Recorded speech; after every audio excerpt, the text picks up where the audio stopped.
Halo sahabat Indonesia, kita bertemu lagi dalam Hot News. Kali ini Kanal TV Anak Bangsa mengundang seorang pelaku pariwisata dan pimpinan pariwisata yang sangat terkenal di Bali, Bapak Ida Bagus Gede Sidarta. Beliau ini Ketua PRI Bali dan juga Ketua Badan Promosi Wisata. Dan beliau sendiri juga saat ini mempunyai grup hotel yang sangat besar, Gria Satrian, Pak. Grup kami Bapak ya, ya. Pak Sidarta, selamat pagi waktu Jakarta. Di Bali juga hampir sama ya Pak? Hampir sama, beda 1 jam. Selamat pagi juga Mas. Hampir. Ya. Sahabat Indonesia, saya akan berbincang dengan Bli Sidarta ini untuk membahas tentang isu yang kemarin ramai tentang rencana penerapan wisata halal oleh Pak Menteri Sandiaga Uno, tapi ternyata ada perkembangan yang sangat membahagiakan. Untuk itu kita akan membahas dengan beliau, Mas Sidarta, untuk mencari tahu sebenarnya keinginan dari stakeholder pariwisata di Bali seperti apa. Beli Sidarta, kemarin sempat ada isu bahwa Pak Menteri ini akan menerapkan wisata halal di Bali. Kemudian banyak pro kontra dan saya termasuk yang kontra gitu ya, bahwa ini harusnya tidak perlu gitu ya. Nah, saya ingin tanya kepada pemangku kepentingan yang paling signifikan di Bali, Mas Sidarta sebagai Ketua PRI Denpasar, bagaimana sebetulnya respon dari teman-teman di Bali sebenarnya? Baik Mas Rudi, memang sejak ditunjuknya Mas Sandiaga Uno begitu sebagai Menteri Pariwisata dan Ekonomi Kreatif menggantikan Mas Wisnu Tama begitu, ada kekhawatiran yang sangat-sangat di kami masyarakat Bali, bukan hanya stakeholder saja, tapi ke seluruh elemen masyarakat sampai ke bawah, yang berhubungan dengan Bali akan dijadikan salah satu destinasi wisata halal seperti itu. Dan kebetulan alasan kami juga kuat, kenapa? Karena saat Pilpres kemarin, ya Pak Sandiaga Uno kan menggelorakan sekali ada wisata halal seperti itu. Nah sekarang apakah ini ada jilid 2-nya apa tidak? Jadi ada sambungannya apa tidak? Jelas kami sangat worry sekali, Bapak. Sehingga sebenarnya kenapa worry ya? Karena kita ingin menolak, Bapak. Seperti itu, ya. Menolaknya karena memang tidak sesuai dengan, secara umum tidak sesuai dengan nilai kearifan lokal atau nilai-nilai yang sudah tumbuh di Bali berabad-abad seperti itu, yang didasarkan oleh Hindu Bali seperti itu ya. Jadi lifestyle kita takut nih berubah kemana arahnya ini kalau wisata halal ini.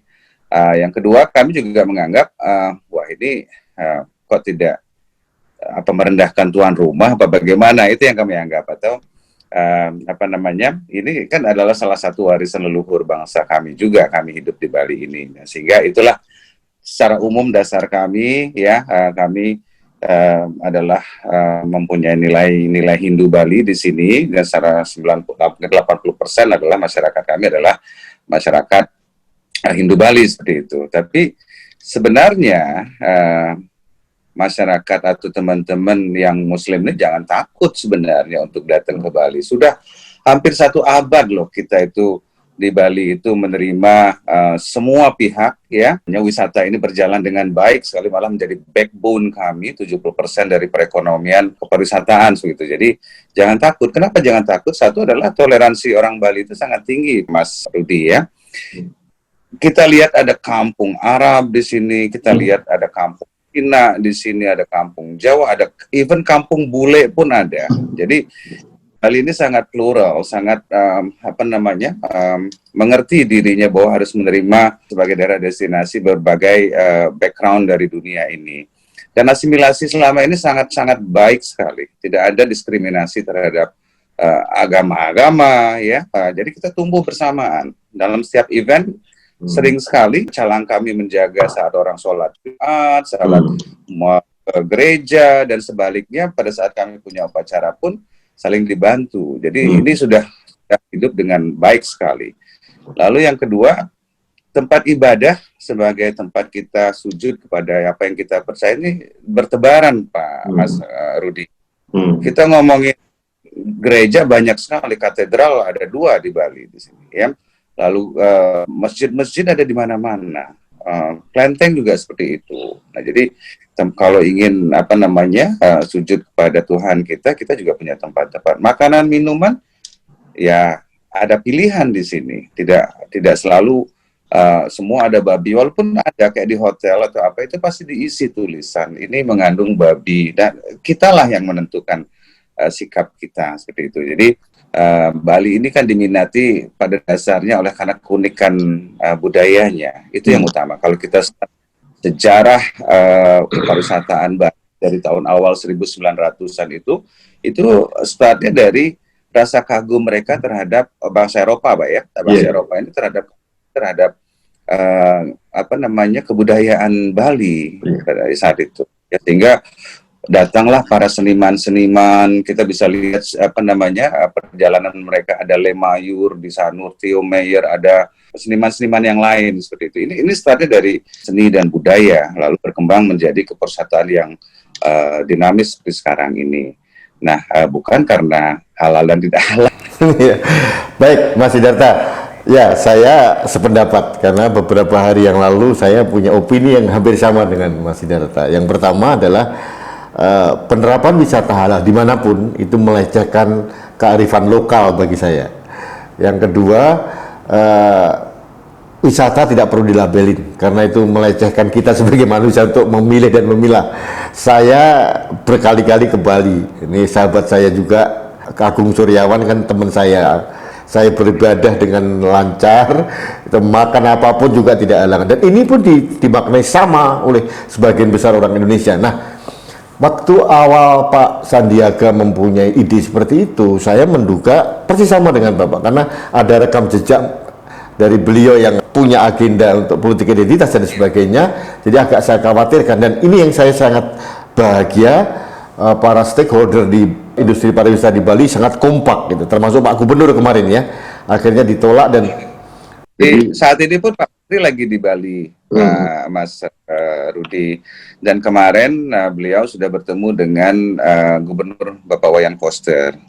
Jadi Bali ini juga sudah mempunyai perda, yaitu Perda nomor 2 tahun 2012, di mana pariwisataan Bali itulah berdasarkan pariwisata budaya Bali. Berbasis budaya ya. Berbasis budaya, ya, bukan berbasis religi, bukan berbasis shopping, trading, bahwa akan memperhatikan kearifan lokal. Yang mudah-mudahan lah jadi seperti tadi Pak Sudi bilang, angin segar begitu. Kita tunggu aja konsisten. Saya ingin dapatkan saran ya. Untuk Bali kita sangat apresiasi semua stakeholder kompak gitu ya.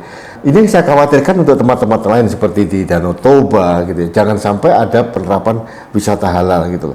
Ini alhamdulillah berhasil di Bali, ditolak atau mungkin diluruskan pemahamannya. Nah, bagaimana Mas Sidarta memberikan saran pada stakeholder industri wisata di tempat lain supaya mempunyai pikiran yang sama? Baik.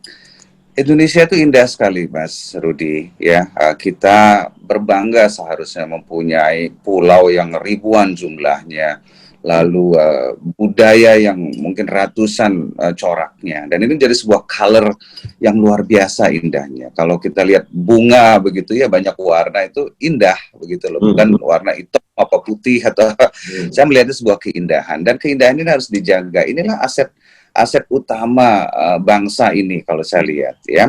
Banyak yang iri, banyak yang lihat bagaimana Malaysia ingin truly Asia-nya ya, karena mereka merasa satu rumpun tapi ingin beberapa hal banyak masuk, gagal juga seperti itu. Tapi kita secara nature ini sudah mempunyai sebuah perbedaan yang sangat indah sekali, dan itu juga memberikan warna buat wisatawan. Jadi yang pengen ke Bali nuansa gimana, pengen ke Banyuwangi gimana, pengen ke Danau Toba bagaimana. Nah, sehingga bagi saya sebagai seorang praktisi, product differentiation ini sangat penting sekali. Ya, warna-warna ini sangat penting sekali karena market share kita juga dari berbagai seluruh dunia. Tidak sekarang market share market halal berapa sih kalau dibanding dengan konvensional, market peningkatan, tapi belum tentu semua muslim menginginkan yang halal-halal seperti bagaimana seperti itu. Mungkin yang islami atau muslim friendly bolehlah seperti itu ya. Nah, jadi saran saya buat setiap daerah ini harus mempertahankan corak atau kearifan lokal yang ada untuk melindungi masyarakat, leluhur dan sebagainya, dan juga tetap untuk menciptakan hal-hal baru kreatif tanpa berlawanan bertentangan dengan apa yang menjadi nilai-nilai di sana. Misalnya Danau Toba apa yang menjadi ciri khasnya, Lombok apa, jangan niru-niru Bali, jangan nanti bikin gapura Bali di sana, jangan. Itu rumah Lombok bagus sekali kata lihat. Di Banyuwangi juga luar biasa, selalu daerah-daerah Sumatera. Jadi bagi saya itulah keindahan Indonesia yang dapat memberikan nilai tambah pada wisatawan, pada pengunjung, betapa luas, betapa kaya, betapa indahnya Indonesia. Itu harus dipertahankan, Mas Rudi. Itu saran saya. Mas Sidarta, kan sudah punya pengalaman banyak waktu di Amerika Serikat, kemudian kembali ke Indonesia mengembangkan bisnisnya, keluarga ini.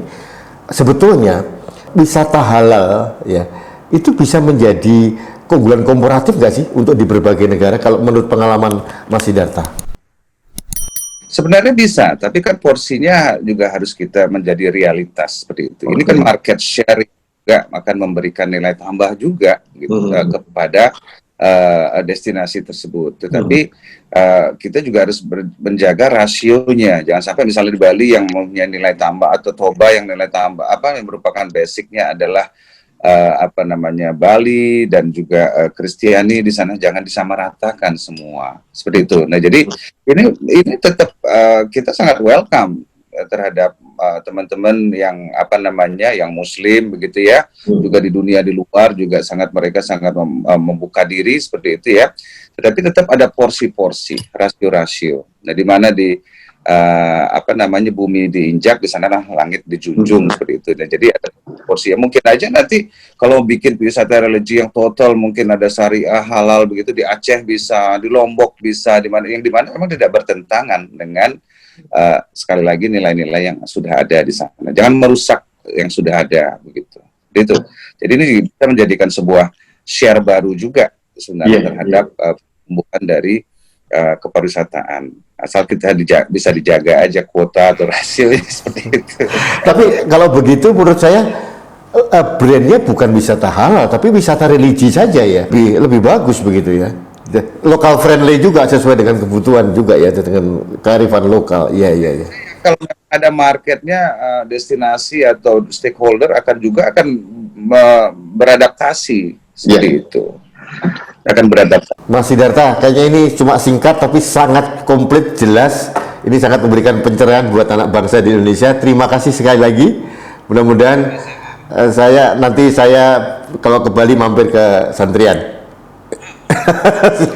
Oke, baik. Hal yang mungkin yang menyimpang dari apa yang saya sampaikan, monggo. Ya, siap. Oke, terima kasih. Matur sukma, salam untuk semuanya semua. Ya, terima kasih.